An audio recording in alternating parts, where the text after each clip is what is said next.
Welcome to the panel. Our topic today is controversial, and to be quite honest, it's being controversial for decades in this province, and that topic is French immersion. We can thank New Brunswick's recently resigned Education Minister, Dominic Carty, for today's topic.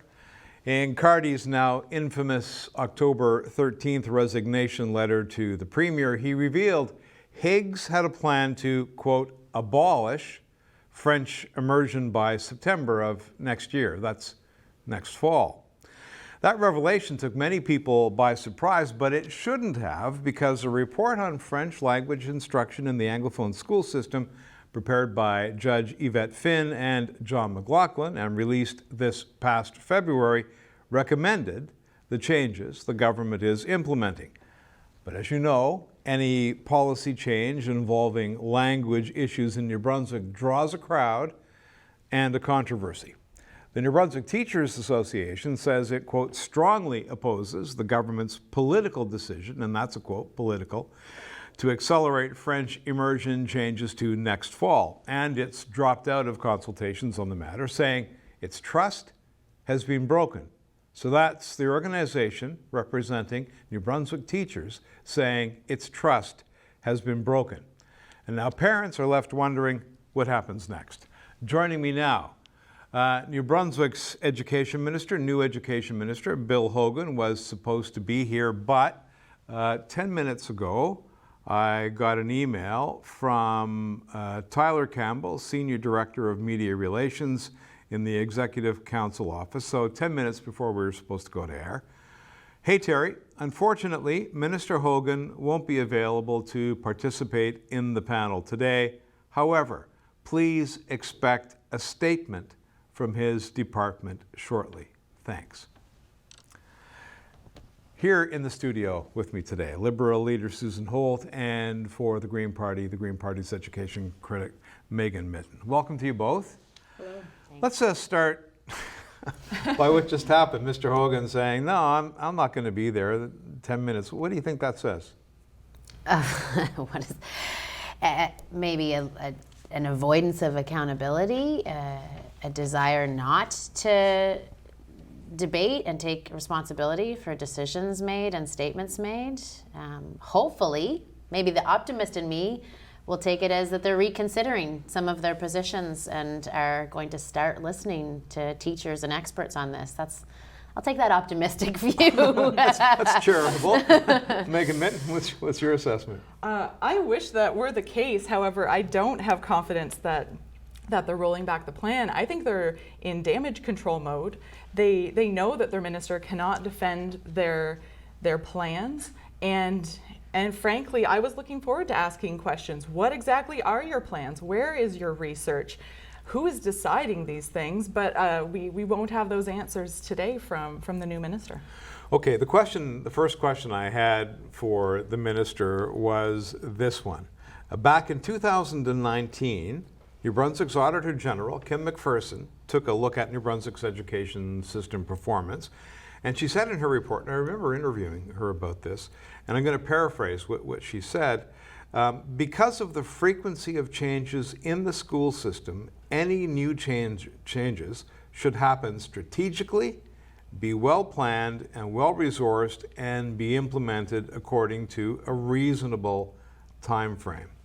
Is that happening here? Oh, no, clearly not. I mean, we've had 35 changes in 37 years. Do I have that the right way around? But less than a year to implement changes that haven't even been decided on is completely unreasonable. And I think what it really disrespects the teachers in the system right now who have been saying that they are under-resourced, that with the amount of students in school, the amount of mental health issues they're experiencing, the diversity in the classroom that's increasing, they need more resources and support today for the current programs, not to be added a new burden of additional unknown programs, unproven by research. It's unclear what's happening, but we're going to do it and we're going to do it fast. It completely overrides the Auditor General's recommendation and shows that they are not listening to teachers or the experts on the matter. Okay, Megan Mitton, on the Auditor General's concerns about all of the changes, has the government met the concerns that she thought should be addressed? Absolutely not. They are hastily making changes with political motivations. This is related to an election year. The premier said that live on TV, that he wants it to come forward next year so that it doesn't happen in an election year. So what's the advantage for him politically by accelerating the implementation of these changes? What do you think? He's driven by this deep desire to get rid of French immersion. It doesn't make sense. It's just something he has really held on to for decades, and he really wants to get it done. It's about what the premier wants to make happen. And he said he doesn't think it'll happen in an election year, so he wants it to happen next year. And so it's really all about what the premier wants, and it's going to contribute to eroding bilingualism and just turning the education system upside down when stability is what the Auditor General recommended, so we can even evaluate what's happening and what teachers and people working in school systems have been asking for. Okay, so tell me if I'm reading you correctly. So you're saying he would be anticipating some kind of electoral backlash from parents and others concerned about what he's done in an election year, could cost him seats, so get it done And the hope year that before. people forget or cool off. Like, if you look at his own riding, enrollments in French immersion in his riding alone are significant. Their parents in Rossay and at KV are enrolling their kids in French immersion. So his own constituents are not happy about this. So he's trying to do it and hope that they forget by the time the next election rolls around. And to answer your question, the next election is supposed to be October 2024, so he knows it would basically be in an electoral period. So yeah, he says we need to get this done. He doesn't think that it would be possible to implement it. Maybe, I don't know if staff said it wasn't possible to do. And I know he had some choice words for some of those staff when they pushed back, but... You're talking about data my ass. I'm talking about data my ass, yeah. And so, but we know this is something that he's wanted to do, and he's unilaterally making it happen, and he's set this course in motion, and he wants to make sure it gets finished, but it's not the right path to be on. He obviously is just saying data my ass to the research, and it's murky, it's muddy. What exactly is going to happen? I've been trying to get answers, and I even said it when the discussions were starting to happen. I said, I don't want to see French immersion diluted. I was trying to get some information about what was going to happen. It's different everywhere. We don't really know. There's different programs being implemented. But again, where's the research? We know immersion works. So what's going on? I feel like it's not a solution for the problems that exist. What's going on is a really good question. So I'll ask the two of you, and Megan Mitton, I'll start with you. What do you think is the motivation here? Again, I do think that one of the key motivations is that the premier, he's been saying this for a long time, that he wanted to get rid of French immersion. And I think it must be upsetting for people in New Brunswick to hear that, oh, well, just because the premier kind of has this feeling about this thing, that it should go forward. This isn't really a great way to have to create policy. It's not using research, not looking at best practices, not listening to experts. So it's upsetting to think that actually is the path we're on because of how the premier feels about it. And you know, there are some issues in our education system. Absolutely. Should we expand French learning opportunities for Anglophone students, all of them? Absolutely. Should we invest resources to make sure that students, even if they have a disability, that they have the resources to be in French immersion, to learn French? Absolutely. Should we be making sure that things like poverty, that things like food insecurity aren't getting in the way of students learning? Absolutely. But is that what we're talking about? No, we're talking about eroding bilingualism, and it's just unacceptable. Okay, what's his rationale?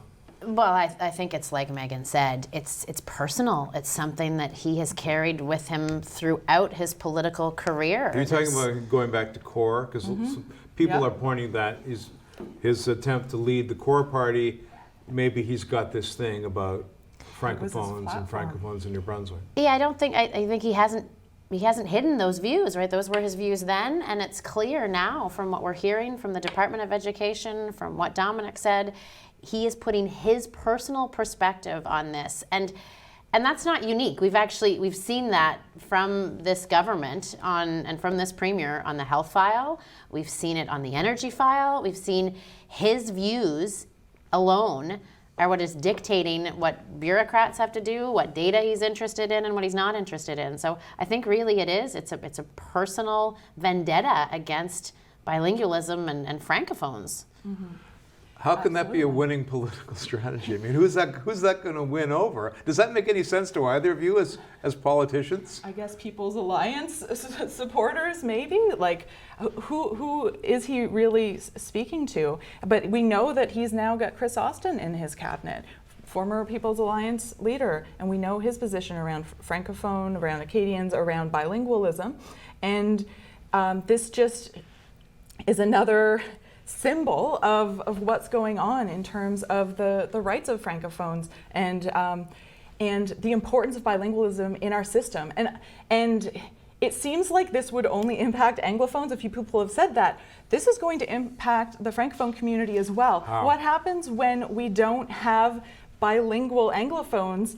How do you have a workplace that's in French? How do you have nurses and teachers who can speak French, who can teach French, that are coming from the Anglophone sector like we do right now? And we could do better, we could have more, but we're going to go backwards. We're going to have French fewer. immersion. And that's the thing. we could have more if we were to, let's improve French immersion, let's expand French learning, but that's not the current plan of the government. It's to just roll it back and reduce, basically water down and dilute French immersion, and who knows what levels of French people are going to have coming out of this. It demonstrates a real lack of understanding on the premier and this government's part of francophones in the francophone community, because at the protest yesterday it was well said, we have a social contract here in New Brunswick.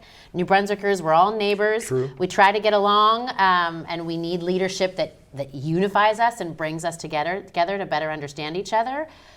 As a product of the French immersion system and as someone who has 2 out of 3 kids in the French immersion system, they learn more than the language. It's about understanding the authors, the musicians, the culture. My kids are developing that appreciation for une vie francophone, une vie acadienne, that will make them better neighbors and better able to be part of this unique bilingual society that we have in New Brunswick. And francophones need that understanding developed among Anglophones, and are very upset at the threat that this program will be eliminated because it further diminishes their language, their rights, and their role in this province.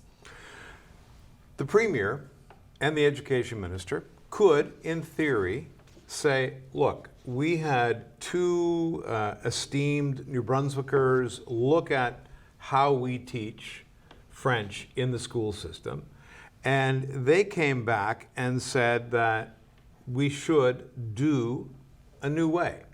And so we are implementing the new way. I mean, isn't that a defense? There's two Well, problems. Go ahead. So, first of all, they were supposed to do a review of the Official Languages Act, which they did, which the Premier has still not responded to, so that's very disrespectful and problematic. This report was only written because it was the Premier's whim to even have this report written. One of the key things that they did say was, do not disrupt the system. Don't rush any changes. So no, they're not listening to what was in there. And again, why does this report even exist? Because the Premier couldn't let go of this issue. They'd already started to think about some of these changes before this report was written. So I think the Premier probably said, I need something to help justify what I already want to do. And I think the other problem is that the goal was misguided. So Yvette Finn and John McLaughlin were making recommendations based on a goal they were told to achieve, which is conversational French for all, mediocre French for all. So if that's the goal, then maybe this is to be considered to achieve that goal. That's not the right goal for New Brunswick. Getting a mediocre level of French for people who then won't be able to participate in public roles. Megan talked about we needing teachers and nurses and other folks who can serve New Brunswickers in both languages. This isn't going to support that. So the goal was misguided from the start. And so the report makes recommendations to achieve something that I think I think New Brunswickers can aspire to more than this. I think we need a premier and a government that has the confidence in our ability as New Brunswickers, as teachers, as young people, to learn a language and to thrive in a multilingual society, and to strive for having the most people achieve the highest level of bilingualism possible. And if that were the goal, we'd see that the French Immersion program is a critical piece of that, as is other ways to learn French as a second language that they're prototyping right now in the system. Okay, so 90% of the students who, 90%, that's 90% of the students who graduated from the immersion program were able to speak conversational French. So why would you toss that aside? For no good reason. There's no good reason. And again, I'm upset that the minister couldn't come and defend this, but I think it's because it's indefensible. There is no defense. It doesn't make sense to get rid of something like that. And some of the stats that are being thrown around I find quite misleading. Such as? When they're talking about the grade 10, the OPI, the oral proficiency, that's only a sample of the grade 10 students. And there are quite a few people who, like myself, I believe Susan as well, have never, maybe didn't graduate. I didn't actually take my French courses all the way to grade 12 because I only had one course option, but I did take French from kindergarten to grade 10. So I might be considered, according to their stats, a failure of the French immersion system, but I work in French, I speak in French, I debate in French, and I don't consider myself a failure of the French immersion system. The OPI marker is just an example of the premier calling for data that backs up his case. And I was talking to a principal at a New Brunswick school today who said nobody prepares for the OPI. It's not there's no mark on it. It doesn't affect your grade. They randomly select students, a diversity of students, and say, hey, do this thing. And so nobody tries, nobody cares. It's not a good assessment of how our students are performing in a language program. And so it's convenient to take a statistic that might back up your case and to apply it. But if you ask experts and people who research our program and the 90% of folks that are graduating with the conversational level, if they want more people graduating with conversational French, eliminating French immersion is not the way to achieve that. And what is the conversational French can mean so much to so many people. And in my mind, I'm thinking, okay, does that mean I can order a meal in a restaurant? Or does that mean that I can discuss the issues of the day intelligently in a francophone in the French language? Could I do that? Do we know where the goal is? No. I mean, we don't have any information on what this proposed program is because it hasn't been designed. The minister said himself, we're going to spend the next couple months figuring this out on what the program even is before they move into implementation. So what is conversational French? Why is that the bar? That's the thing, Terry. I don't think they know what they're doing. They don't have a clear plan. And frankly, even between the time that Mr. Carty resigned and then Minister Hogan started speaking publicly about this, I know that the program was changing because I don't think that the students were supposed to be grandfathered in. And then the minister started saying that publicly they are going to be grandfathered in. They're in damage control mode because it's blown up and they were trying to keep this muddy, keep this kind of confusing, not really be out there consulting and explaining. Yeah, okay, so you've put something on the website and said there's an email address parents can email. That's not good enough. That's not adequate. And we know the consultations have broken down. They've broken the trust of the Teachers Association. People are walking away and saying, no, we don't want to be part of this. This is not okay. What's really frustrating is the stress that this is putting on the system right now, right? There are teachers in the system now wondering, I have a D contract. What's going to happen in September? And they don't need added stress at a time when they're still trying to deal with a catch-up of learning. We were supposed to get what the learning catch-up plan was in October. I don't think that information is coming, but they're going to put a new catch-up plan on top of these changes. You're adding stress to teachers who now hear that their right to strike might be impinged upon, that we don't need to stress out teachers anymore. We should be doing all we can to support teachers in the classroom, and this is doing the exact opposite. I tried to find out from the MBTA today whether its opposition was just related to the accelerated timetable, or were there facets of the new plan that the MBTA found unpalatable. And I wasn't able to get a reaction or get an answer to that question. It's because the new plan isn't clear. Like we, as a parent, we got emails sometime last May or June saying there's going to be some changes, but they didn't describe what they were. Okay. And then they were having meetings with teachers at the end of the school year last year, where folks from the district and department were coming in to say there's going to be some changes in a couple years, but hadn't articulated, couldn't then say what they would be. And so I don't think the NBTA has ever been told what the program shift is. So I don't know how they could be in favor or against it, because we don't. They haven't designed the program. We don't know what's being proposed. Well, originally it was 2024, but then the accelerated timetable put it to 2023, which is less than a year. Next fall. So I'm wondering, and this is the question I had for the minister, unfortunate that he's not here, what reaction was there within the department from the experts involved in language instruction as to the timetable? Were they saying, yes, that's fine, that's doable, or no, we don't think you should? That would put a civil servant in a difficult position, wouldn't it? But we've had the Auditor General, the report from McLaughlin and Finn, and the civil servant saying, and the NBTA saying, this is not the timeline. Regardless of whether we agree with the changes, which I do not, this is not the timeline. The Auditor General said it, the report said it, the civil servants have said it, the NBTA has said it. The government is not listening to anyone. They're not listening to experts, they're not listening to teachers, they're not listening to their own staff on this.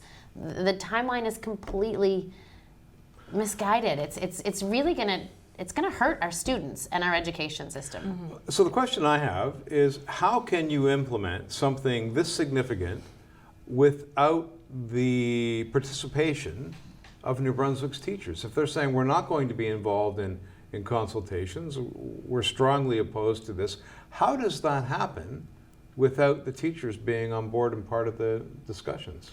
Well, I'm already concerned about what they're proposing, and I think it can only be worse off for not having participation from teachers, from the people who would be implementing it and who could give advice. And that's the thing. Teachers have been put in a position where there's been constant change after change, and they have to kind of just go along with it. Okay, implement this, implement that, do it in a year, and it's so stressful. And that's the thing. We talk about in our healthcare system, people burning out. We're at a point where we're going to, I think, see an increase in teachers burning out and quitting. I've heard stories of that. People are leaving. The data is already showing early exits from the system from teachers in their 30s. Right? You can't. Supply teachers are coming from anywhere, because not only teachers are already leaving the system, and it's deeply concerning because it's our education system, right? This is the future of the province. This is how we start to turn the ship, and yet we're completely disrespecting and disregarding the views of the people closest to the system, the teachers that are there. So there's examples, right? If I've talked to teachers about French immersion, and I've heard them say, you know what, in high school we could make some changes. We want to introduce more choice. It's working at this level, it's working at that level. Let's make these tweaks to the high school program. And then their input is totally thrown out the window because of a personal vendetta that one person in New Brunswick has. And so it's, I worry about, even if we weren't talking about French immersion changes, I would be worried about the school system today. I am worried about the school system today. Kids need support, and teachers need support to deal with increasing incidents of mental health. And we're not putting those resources there, and we're not supporting students, and instead we're mucking around with French immersion when we could be feeding the kids in school, we could be providing them with good mental health support, we could be providing teachers with less administrative burden and more resources to support the diverse kids that they're trying to teach. And instead we're here talking about this. Go ahead. One of the main things that I do hear from teachers when I talk to them, their feedback is, listen, I feel like obviously they have to teach the curriculum. They're in it to teach. One of the main things I hear from them is, I'm busy trying to make sure all the kids are fed, all the different mental health issues, different disabilities, that their supports. Like the teachers are wearing so many hats, and this is a crisis that's getting worse. We have inclusive education, but it's not inclusive, fully actually inclusive, if you don't have the resources to back it up. Right. And how can children learn when they're hungry? We know that doesn't make sense. Anyone who's ever just felt hungry, it affects your cognitive abilities. And so we know that's happening. We know we have severe food insecurity. In some parts of the province it's even worse, but we know it's at least 1 in 5 households experiencing food insecurity, not having enough to eat, having to choose when to eat. Why don't we have a lunch program so every child has access to food? Why aren't we investing in making sure everyone has access to the mental health supports they need and any supports they need for disabilities? This is what the focus should be on. And of course, it's expanding French language learning. That is great. Let's do that too with the appropriate resources, not cutting down something that we know has helped so many people become bilingual and which contributes so much to our province. Is it possible that what the government is proposing is meant not so much as a method to improve French instruction in our school system, but it's to eliminate streaming? And this comes up that and so that's why I'm talking about some of these things that do need to happen. We do need to be making sure that we know that they keep talking about this streaming. So what that means is that in some classrooms there may be more students who require extra support, more students who need lunch provided, all of these things. Why aren't we focusing on making sure that that's happening? And of course, why can't a student go into French immersion? Maybe they need an EA who can speak French and support them. Why aren't we expanding opportunities and actually making it inclusive? Lowering the bar for everyone instead of raising it doesn't make sense. And then again, it's diluting French immersion and not really addressing the root problems here, which are poverty, which are lack of mental health access, lack of psychoeducational evaluations for students to be able to get assessed and get the supports they need. That's really the problem. It's not French. The streaming issue is that's political manipulation. How so? Because we need to provide supports to teachers to support their students. And that doesn't have anything to do with the language that is being used in the classroom. We don't have the resources to support students that have exceptional needs.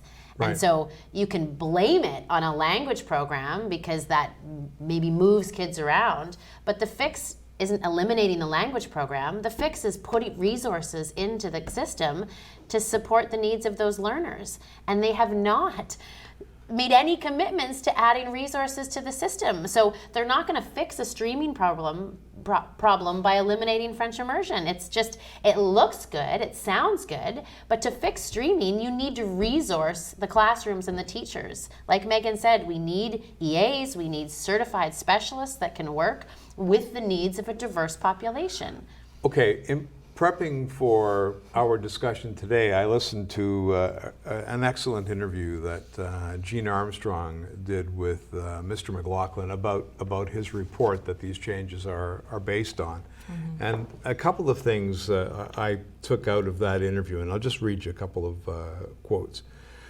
We think that the students should be learning to work and live together. Students from all facets of society learning everything together. Okay, so there's getting rid of the streaming. He goes on to say, the other thing we touch on in our report is that New Brunswick is not like any other place in the world. We're an officially bilingual province, and with that has come an unintended consequence of official bilingualism is tension between the two communities, and they're very real.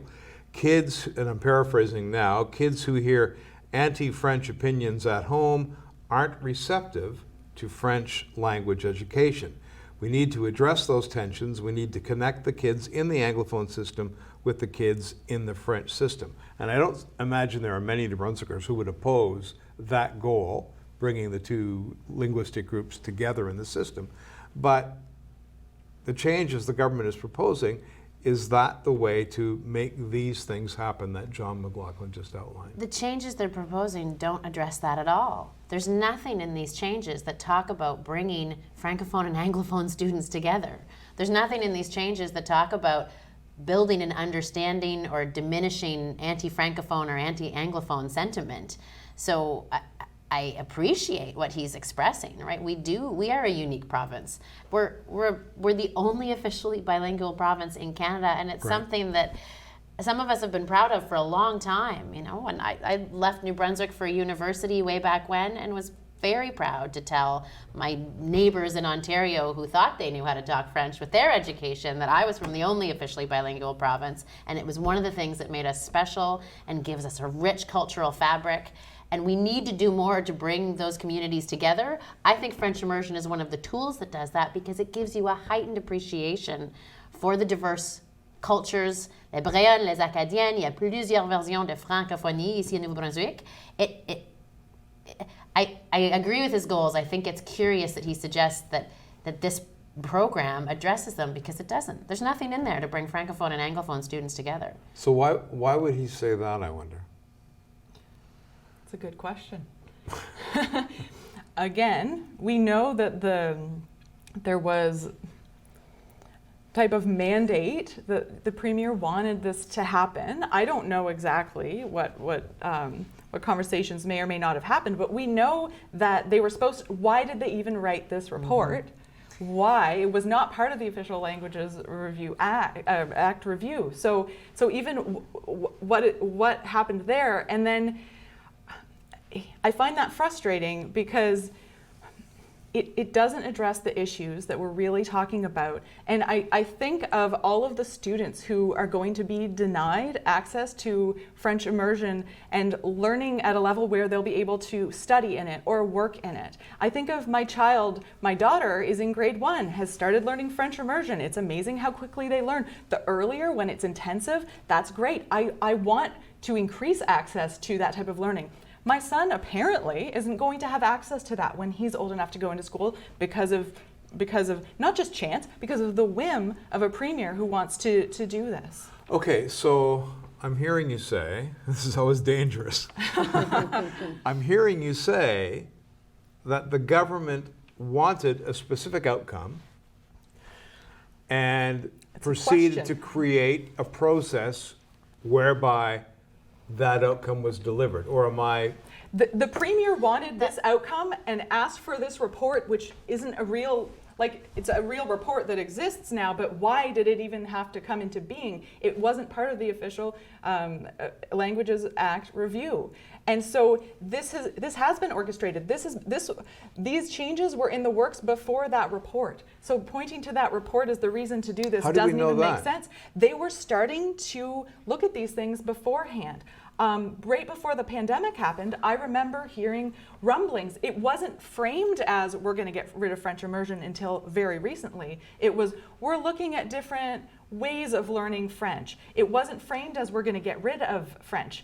And so it's been muddy. I keep using that word because it's been confusing, and I think that's been on purpose. Because messaging is important, isn't it? But you have to look at how else are we supposed to think about this? We have a person who actively campaigned against bilingualism in their early political career. Mm-hmm. We have that person that's come into a system and has now been demonstrated to make unilateral decisions and do things that are on his whim.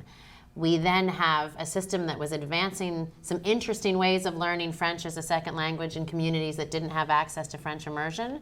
We then had an official languages report called for, and all of a sudden, unexpectedly, a tacked on request for an additional report with the goal of a watered down French for all. And now they're using that to say, let's eliminate French immersion, the thing that somebody's always wanted to do. How else are we supposed to think about this when you look at the facts and actions that have been taken and what the department, the folks are saying there, what the experts are saying, what Cardi's saying, and in the absence of Minister Hogan's participation here, in the absence of the Premier speaking on this, and with the additional data of how the Premier has treated the French language over the past few years, what other conclusions are we supposed to draw? So do you think my characterization that they had an outcome they wanted and they found a way to get the outcome? I think that's fair. Okay. You mean for the Premier and the government? Right. Yeah, I think so. I think this is what the Premier has always wanted. He has said that publicly. It was part of his core platform. He's said that in the past, and he's saying it now. And so they can say, oh, we're not scrapping it. We're not eliminating it. We're not abolishing it. Call it whatever you want. Yes, you are. You can call it replacing. Well, that's the same thing. You're getting rid of this program that has existed for a long time. And so, there's been a lot of spin. I think there's been a lot of kind of making it confusing and making sure that people don't really understand what's happening. And I'm hoping that the public will that everyone's getting up to speed with what's actually happening and will push back, because what's happening is not okay. I am upset that it could have been the Premier, but the Minister wasn't here. But I did bring this up in question period today and was asking these questions, and I wasn't getting great answers. But who's actually even deciding this? It's clearly not the current Minister of Education, and the last Minister of Education was against it. So it's the Premier. And you know, we know he has found a friend in Chris Austin, and Chris Austin in the past has said he was thrilled at the thought of French immersion being eliminated when there were rumors that was going to happen in the past. So you know, they're buddies now and moving this forward. I think we have to get back to, what do New Brunswickers want? Right? They want a government who's going to listen to them and who's going to respond to their needs and priorities. And by all accounts that I have seen, enrollment in French immersion programs has been on the rise consistently. Enrollment in Francophone schools by Anglophone students has been on the rise. New Brunswickers are choosing French and French immersion education for their kids in greater and greater numbers. Newcomers to this province are choosing French immersion education for their kids. And so New Brunswickers are telling us that they want this education, that they want bilingualism. The data is important. The data is important, but really the voices of New Brunswickers are what's important here. Parents and people enrolling their kids in the program say they want this. Teachers say that the program is working, and the experts who have analyzed it see 90% results. And yet, the Premier's not listening. This government isn't listening to parents or teachers or New Brunswickers who do not want this change. Okay, so you and John are at home, the kids are in bed, you're having a glass of wine, the phone rings, and it's the Premier, and he says, okay, Susan, what do I do now? What would your advice be? Stop the current stress that he's putting on teachers and the education system. Let's look sincerely at what objectives we have for our province. Do we want more bilingualism or less? And I think that New Brunswickers, as I just mentioned, they are enrolling more and more in these programs. They know that language skills give you a leg up in the job market and in the global market. And so stop abolishing French immersion, listen to teachers, listen to New Brunswickers, and put in place an education system that gives us choice, that strives for the best, that has real ambition and optimism in the capability of New Brunswickers and teachers to deliver great outcomes, and then back that up with resources and investment. What's it going to take to get teachers back into the consultations, do you think? I don't know if it can happen, but I'd kind of like to answer the question if the Premier called me. Yeah, right, okay. So my husband's name is Steve, so Okay, if so Steve you and and I... Steve are having a glass of wine, the kids are in bed. So I would tell the Premier to stop what he's doing and to call off this cancellation of French immersion.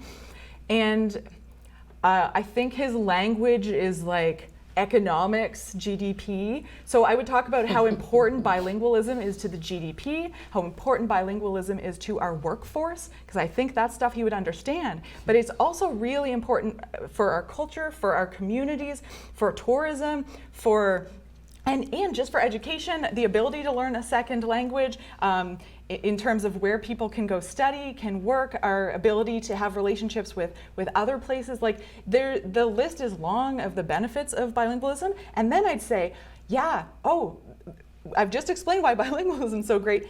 You want to expand it? You want to make sure everyone has access to conversation level French? Great, we can do that without getting rid of French immersion. We can raise the bar, we can improve access, we can invest in our education system. We don't need to eliminate French immersion. We need to go back to the drawing board. This, not for French immersion, but in terms of what to do for English Prime, what to do for improving our education system.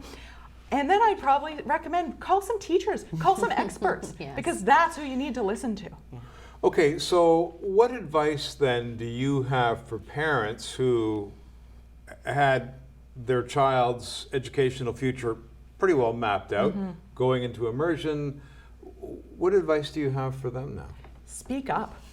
So there is an email address that where people can write directly to the Ministry of Education and express your feelings on this.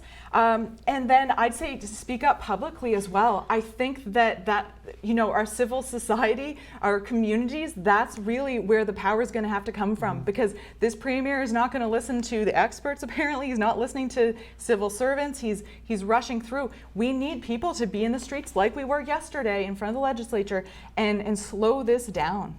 I think I'd add one step onto that, because I totally agree that folks who are against this change need to speak up. I would encourage them to reach out to cabinet and caucus of this government, because we've already seen one member exit because of the frustration that this was not in their platform. This was not in their previous speeches from the throne.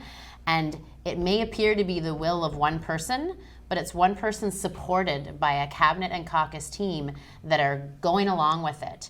And so if we want the decision to change, then New Brunswickers need to let either their MLA know or their nearest member of caucus in this cabinet to let them know that this is not something that they are prepared to support. And maybe we will see that the folks who also are, maybe even Minister Hogan himself, who was in the education system, I'm sure he is hearing from teachers, and I'm sure he has seen the data on this. We need to give them the tools to tell their leader, this isn't something that New Brunswickers want. But he would have been sitting at the cabinet table when the information, the statistics were presented that allowed them to move them into this position. But wasn't that Dominic's point, is that these statistics weren't presented to cabinet? This decision wasn't presented to cabinet as something for them to weigh in on. Well, the data would have been. I mean, talking around the cabinet conversations are, privy to the people who are there, but you'd have to assume that at some point those numbers came up for discussion. I'm not so sure about that. Really? I mean, as we've seen, and as I think Dominic pointed out, right, the decision around changes to the health authorities were made without the inclusion of cabinet, that the conversations he's referenced are between the premier and he and departmental civil servants, not cabinet. So I'd like to believe, and look, I've been a civil servant. I've even had the chance to try and present MEX to cabinet before. There's only so much information that lands on that table, but it is fair to assume that the cabinet has seen it, and yet they're supporting it. That was my point. Yeah, thanks for making it. Yeah, trying to get there. I was like, whether they should have seen it, I don't know that they have, but they're supporting it anyway. Right.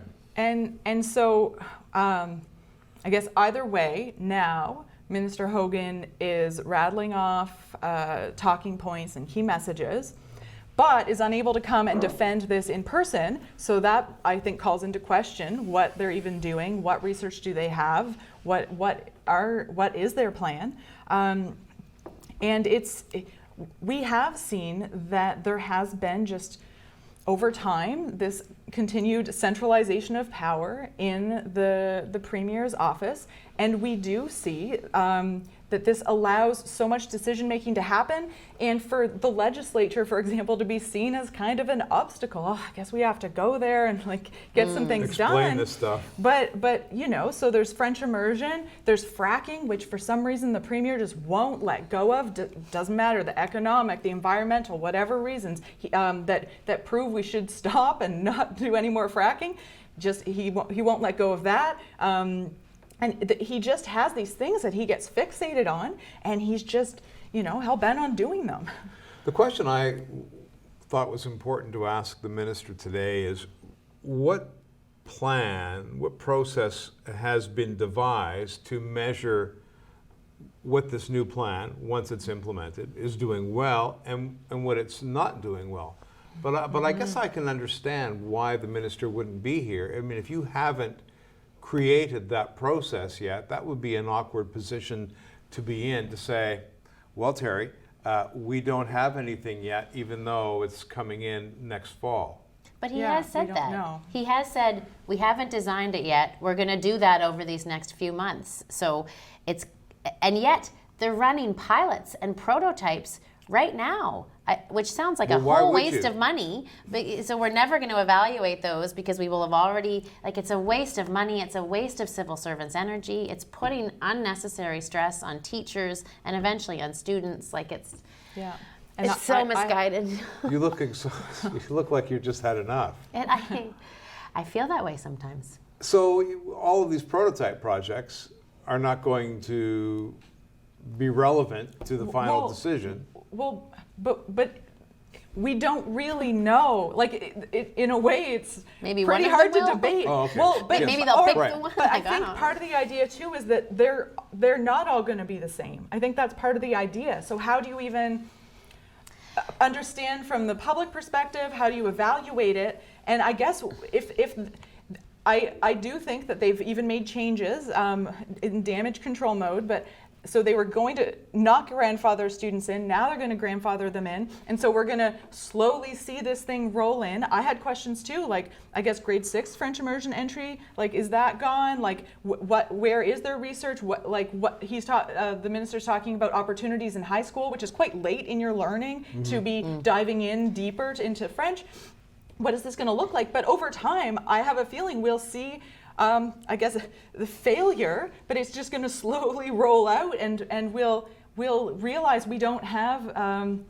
We'll realize what we've lost. Well, yeah, we've lost the opportunity to evaluate the current program because it hasn't had a chance to bear all the way through. My daughter in grade 5 was the first one back in the grade 1 entry point under this new model. So it's only been in place that many years. We haven't seen it through. But I want to come back to something Megan said because I think it's important.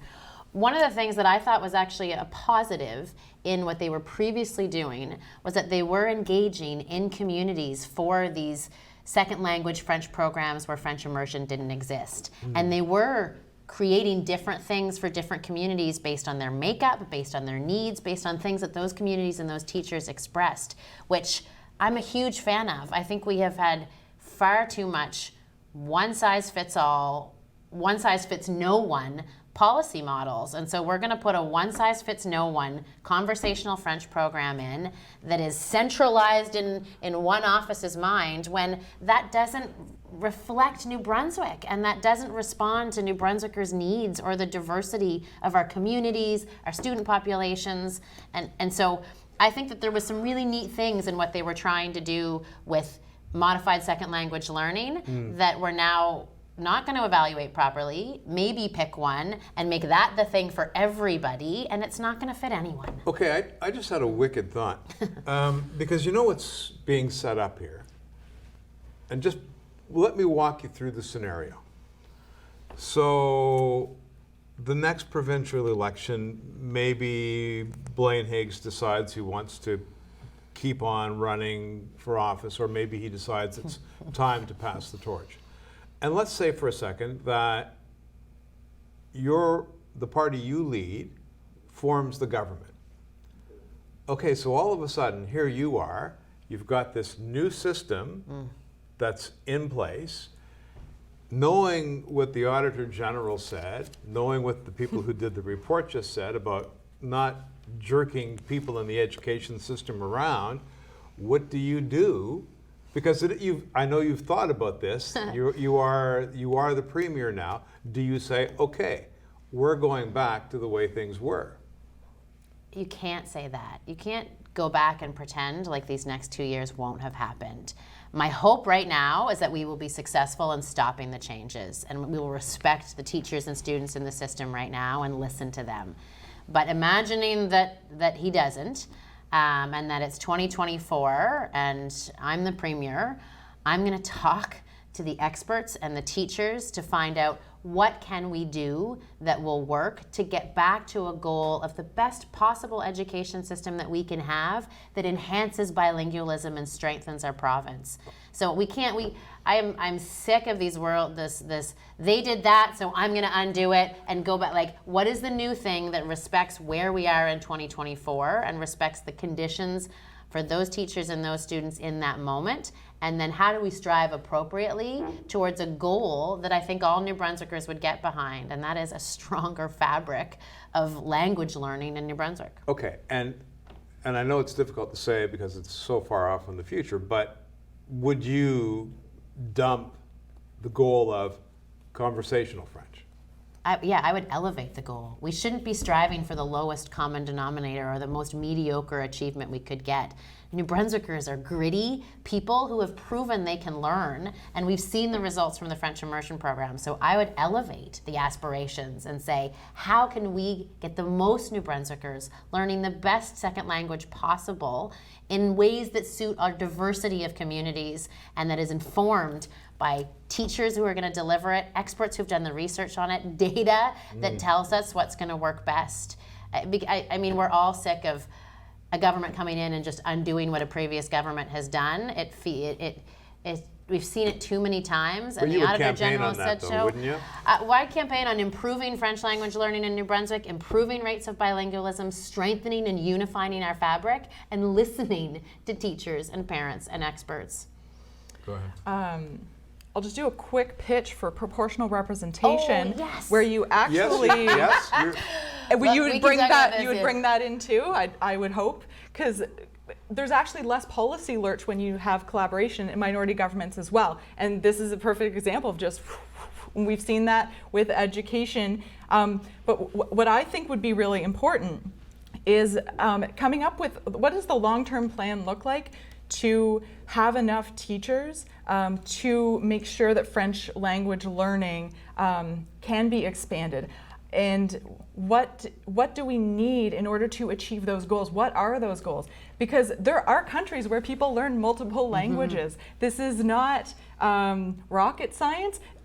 I'm not saying it doesn't require expertise, but it can be done. And so what does that look like? What does the plan look like to elevate, to raise the bar for everyone and ensure increased access? How many teachers do we need? Because I'm worried right now with the unpredictability, we're going to lose teachers. We're already losing them for other reasons. I'm worried about losing them with the instability that this is bringing in. And we lose them for the future, because as soon as you stop teaching kids French immersion, you start losing people who can become French teachers. Yeah, so right. It really bites itself in the butt. But I'm going to put in a pitch for a future panel to talk about electoral reform, because I'm sure Megan would love to, I would love to. I know some other folks who really think that we could reduce political lurch by better representing New Brunswickers with a new electoral model. Okay, so what would it look like? So, I mean, you're hearing her say that if she becomes premier, then that's something, I mean, what would your timetable be?